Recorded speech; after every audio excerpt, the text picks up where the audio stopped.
Hello નમસ્કાર, સ્વાગત છે ફરીથી અમારા પેજની અંદર. એક માહિતી શેર કરવા માટે આ વિડીયો શેર કરેલો છે. માહિતી એની છે કે હવે આવતા ઉનાળાના વેકેશનમાં ઘણા બધા ગુજરાતીઓ ગોવાના પ્રવાસમાં અથવા તો ગોવાના ટૂરમાં જતા હોય છે ફેમિલી સાથે, ફ્રેન્ડ સાથે.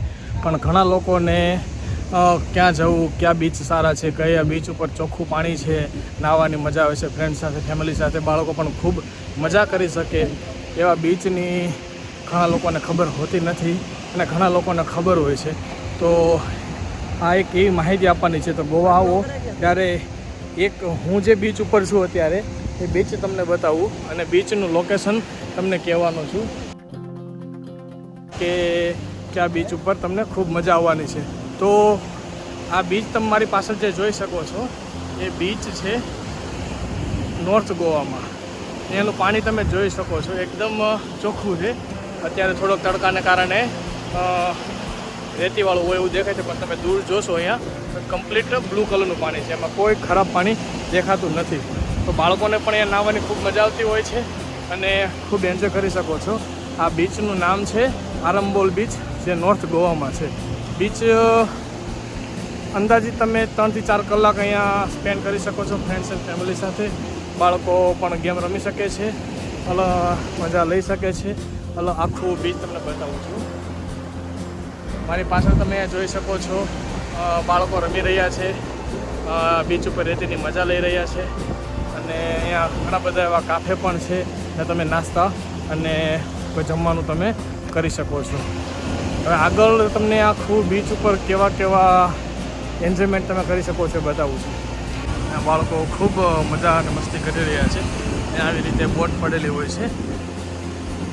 આ સાઈડ બધા કાફે છે, ત્યાં તમે પોતપોતાની રીતે જે ખાવું હોય જે ખાઈ શકાય છે.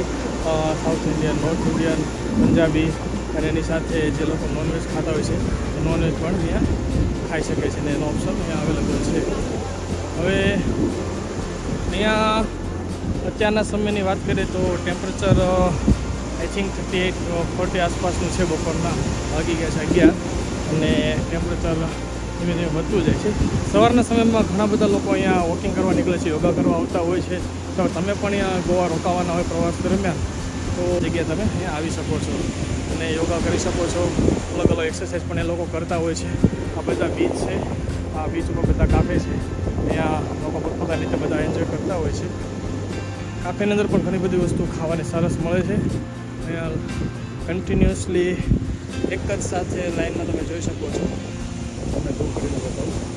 આ ફીલ ગોવા છે, પછી છે કાફે રશિયન આઈ લવ ગોવા, પછી આઈ લવ કોક્સ ટાઉન અને પછી ડ્રીમ ઓફ ગોવા. ઘણા બધા કાફે છે. તો આ વિડીયો દરેક એ મિત્રોને અને ફ્રેન્ડ્સ ગ્રુપમાં, ફેમિલી ગ્રુપમાં શેર કરો કે જે લોકો હવે આ ઉનાળાના વેકેશનમાં બાળકોને લઈને ગોવા આવવાના છે. તો આ એક ખૂબ સરસ મજાનું શાંત બીચ, કોઈ ટ્રાફિક નથી, કોઈ ન્યુસન્સ નથી. તમે ફૂલ ભરપેટ તમે અહીંયા બીચની મજા માણી શકો છો. તો આ વિડીયો તમને કેવો લાગ્યો કોમેન્ટમાં જરૂર જણાવો. અને જો તમે આ બીચ ઉપર ઓલરેડી એક વખત આવી ગયેલા છે તો કમેન્ટમાં યસ લખો.